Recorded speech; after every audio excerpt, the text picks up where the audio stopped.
नमस्कार। आप देख रहे हैं चैनल 18 भारत। एक था अतीक।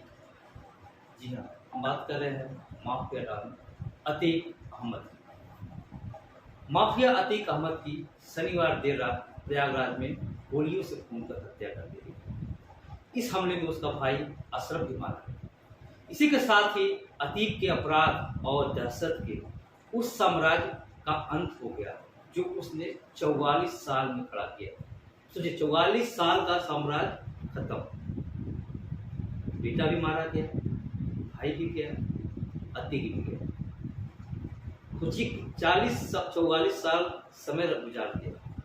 44 साल में वो साम्राज्य खड़ा हुआ था। अब महज 18 सेकेंड में सब खत्म। सोचिए, 18 सेकेंड में किसी वारदात को अंजाम दिया गया और 44 साल का साम्राज्य खत्म हो गया। अतीक अहमद, अतीक पर 100 से भी ज्यादा केस थे। 24 फरवरी को उमेश पाल की हत्या के मामले में दर्ज हुए केस से उसका और उसकी गैंग का काउंटडाउन शुरू हो गया। यानी कह रहे हैं उमेश पाल के मौत के बाद यूं मानिए अतीक का काल आ गया। और वही हुआ जिसका लोगों को डर था, जिसका खुद अतीक को डर था, कहीं मेरी गाड़ी ना पलटे। गाड़ी तो नहीं पलटी। महज 18 सेकेंड में 3 साथी बदमाश और साफ शूटरों ने अतीक का खेल खत्म कर दिया। अतीक के परिवार और गैंग पर शिकंजा कसना शुरू हो गया था उसी समय से जब उमेश पाल की हत्या हुई थी। पहले अतीक के परिवार और गैंग पर शिकंजा कसा गया। फिर 13 अप्रैल को उसके तीसरे नंबर के बेटे असद और शूटर गुलाम इनकाउंटर में हुए। असद को शनिवार को सुपुर्दे खाक किया गया। इसके बाद रात होते होते अतीक और उसका भाई हमले में मारा गया। सोचिए, महज 18 सेकेंड की शुरुआत हुई है। 18 सेकेंड में अतीक का खत्म हो गया। अतीक पर हत्या की साजिश, किडनैपिंग जैसे 100 से ज्यादा मामले दर्ज थे। सोचिए कितना बड़ा अपराधी था। 100 से ज्यादा मामले दर्ज थे, फिर भी जेल में बैठकर हत्या की साजिश रचता था। अतीक अहमद ने सिर्फ क्राइम बल्कि राजनीतिक दुनिया में भी जाना जाता है। अतीक के खौफ का अंदाज इसी बात से लगाया जा सकता है जब उसने 2012 में चुनाव लड़ने के लिए इलाहाबाद हाई कोर्ट में जमानत के लिए अर्जी दी। तो हाई कोर्ट के 10 जजों ने केस की सुनवाई से खुद को अलग कर लिया। सोचिए इतना बड़ा रसूल। 10 जज खुद ही अलग कर लिए सुनवाई से कि मामला अतीक अहमद का।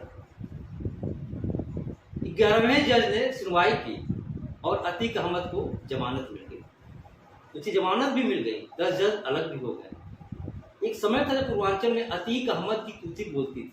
लोग कांपते थे थर थर, मानो अतीक कौन है, कहां से आ गया। एक समय हुआ करता था जब ये चुनाव में निकलते थे रैलियों के लिए, तो 100-100 200 लोगों काफिला गाड़ियों का। सोचिए, लेकिन आज वो मिट्टी में मिले। महज 18 सेकेंड में उनकी कहानी द एंड हो गई। अतीक एक बार सांसद और 5 बार विधायक रहे। सोचिए, 5 बार विधायक, यानी कह सकते गैंगस्टर से लेके खादी तक सांसद रहा, विधायक रहा। आज देखिए क्या हासिल। अतीक अहमद का नाम हाल में ही प्रयागराज में हुए उमेश पाल हत्या के कांड में सामने आया। अतीक ने तमाम जुर्म किए, लेकिन उमेश पाल की हत्या के बाद उसका साम्राज्य खत्म होना शुरू हो गया। अब तक उसके गैंग की तबाही ही देखने को मिलेगी। यही वह केस है जिसे जुड़ी 10 तारीख में अतीक का 44 साल का बनाया हुआ माफिया साम्राज्य मिट्टी में मिल गया। सोचिए, 44 साल साम्राज्य को बनाने में लग गया, पल भर में सब खाक हो गया। 10 तारीख के बता रहे हैं आपको हम, जो अतीक के 44 साल के साम्राज्य को खत्म करता है। वो बस 10 तारीख ऐसी थी जो पूरे साम्राज्य को खत्म कर दिया। पहली तारीख 24 फरवरी। 24 फरवरी को प्रयागराज की सड़कों पर दिन दहाड़े उमेश पाल और उसके 2 गनर्स की हत्या कर दी गई। उमेश पाल 19 साल पहले हुए राजू पाल हत्याकांड का मुख्य गवाह था। 25 फरवरी उमेश पाल की पत्नी ने अतीक, अशरफ, शाइस्ता समेत 9 लोगों पर मामला दर्ज कराया था। उधर जब यूपी विधानसभा में विपक्ष ने कानून के मुद्दे पर सरकार पर निशाना साधा तो सीएम योगी ने कहा, इस सदन में मैं कह रहा हूं, इस माफिया को मिट्टी में मिला देंगे। सोचिए, सीएम योगी ने बात कही, इस माफिया को मिट्टी में मिला देंगे। जितने माफिया हैं उनको मिट्टी में मिलाने का काम करेंगे, तो वही होगा। आखिरकार आज अतीक का पूरा परिवार मिट्टी में मिल गया। अब बचा कौन है? शाइस्ता परवीन। आगे क्या होगा? क्योंकि उनकी भी तलाश पुलिस कर रही है। वो भी आरोपी हैं उमेश पाल हत्याकांड। उनके ऊपर भी इनाम है। बेटा, भाई, अतीक, 3 गए हैं। अब एक बचा है। कौन? शाइस्ता परवीन, अतीक अहमद की बीवी। अब बताते हैं कुछ। 26 फरवरी उमेश पाल हत्याकांड में सीसीटीवी फुटेज से आरोपियों की पहचान हुई। पुलिस ने विजय चौधरी उर्फ उस्मान, अरबाज, अतीक के बेटे असद, गुलाम, गुड्डू मुस्री, साबिर, अरमान की पहचान की। ये सब अतीक के गुर्गे हैं जो कभी एक साम्राज्य चलाते थे, जो 2 पल में हत्या की स्क्रिप्ट लिखते थे, पल भर में आत्मा करते थे। अब बताते हैं 27 फरवरी पुलिस ने 27 फरवरी को अतीक अहमद के करीबी अरबाज को ढेर किया। उमेश पाल की हत्या में शूटरों ने जिस डेटा कार का इस्तेमाल किया था उसे अरबाज ही चला रहा था। अरबाज अतीक अहमद की गाड़ी भी चलाता था। 5 मार्च असद समेत 5 शूटरों पर पुलिस ने 2.5 लाख से बढ़ाकर 5 लाख इनाम किया।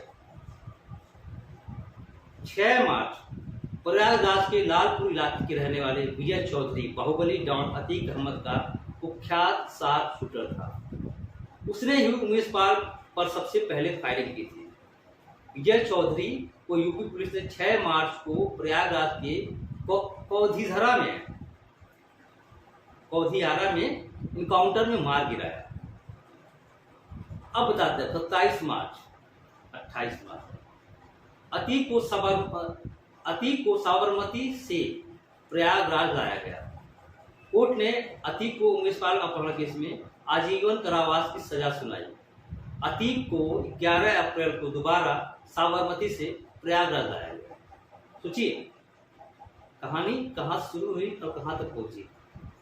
13 अप्रैल अतीक के बेटे असद और गुलाम को एसटीएफ ने 13 अप्रैल को झांसी में इनकाउंटर में मार गिराया। बेटा मारा गया, उसका साथी। दोनों पर उमेश पाल की पर फायरिंग का आरोप था। उमेश पाल की हत्या का जो सीसीटीवी फुटेज सामने आया था उसमें दोनों फायरिंग करते नजर आए थे। सामने अतीक का बेटा और गुलाम। अब बताते हैं आपको 14 अप्रैल प्रयागराज में अतीक से 23 घंटे तक पूछताछ की गई। 23 घंटे। सोचिए कि कैसे हत्या की साजिश रची गई, कौन कौन शामिल था, क्या क्या हुआ।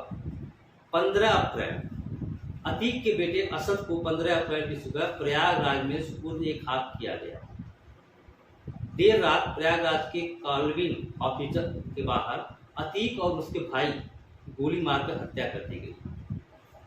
3 लोगों ने अतीक और उसके भाई पर ताबड़तोड़ फायरिंग की और उनकी कहानी खत्म। अब यही बताएंगे आखिर क्यों खौफ में था अतीक। एक समय था जब पूरे पूर्वांचल में अतीक के नाम का डंका बजता था, लेकिन उमेश पाल हत्याकांड में पुलिस की ताबड़तोड़ कार्रवाई के बाद उसकी आंख में खौफ और जुबा पर दहशत दिखने लगा था। सोचिए जो बाहुबली था, जेल से ही रास्ता था साजिश हत्या की, आज वो डर रहा था। अतीक ने जेल से निकलते ही कहा था कि कोर्ट के कंधे पर रखकर मुझे मारा जाना चाह रहे लोग, यानी कोर्ट के बहाने। 12 अप्रैल को जब अतीक अहमद को प्रयागराज लाया जा रहा था, तब रास्ते में अतीक के सवाल किया कि कहीं आप दबंगई कर रहे हैं तो डर नहीं रहे हैं, आप 100 से ज्यादा मामले दर्ज हैं, क्यों डर रहे हैं आप? अतीक ने एक ही बात बोला था, हमारे परिवार को मिट्टी में मिला दिया, अब रगड़े की जा रहे हैं। सोचिए, जब वो जिंदा था तभी बात बोला था। उसने कहा साफ साफ, हमारा परिवार तो पूरी तरह बर्बाद हो गया, माफियागिरी तो पहले ही खत्म हो गई थी, उमेश पाल की हत्या से हम कैसे कह सकते हैं, हम तो जेल में बंद हैं। सोचिए, तब भी बोल रहा था, हम नहीं सारे सच्चे, हम तो जेल में थे, क्योंकि पूरा एक एक ग्रुप था, पूरा बाकायदे उसके बेटे के साथ प्लानिंग की गई थी, शाइस्ता परवीन बाकायदे उन हत्यारों के साथ मीटिंग की थी, मुलाकात की थी, हालांकि सभी के घरों को भी गिरा देगा वो उड़ चला। उमेश पाल की पत्नी की शिकायत पर अतीक, भाई अशरफ, पत्नी शाइस्ता, बेटे असद, शूटर अरमान, गुलाम, गुड्डू, मुस्लिम और साबिर समेत 9 लोगों पे मामला दर्ज हुआ। सोचिए कितनी बड़ी कहानी। माफिया अतीक अहमद और उसके भाई अशरफ को शनिवार को प्रयागराज में गोलियों से उनकर हत्या कर दी गई। पुलिस ने इस घेरे दोहरे हत्याकांड में अरुण मौर्य, सनी और लवलेश तिवारी 3 थे। सोचिए, 18 सेकंड में तीनों ने काम खत्म कर दिया।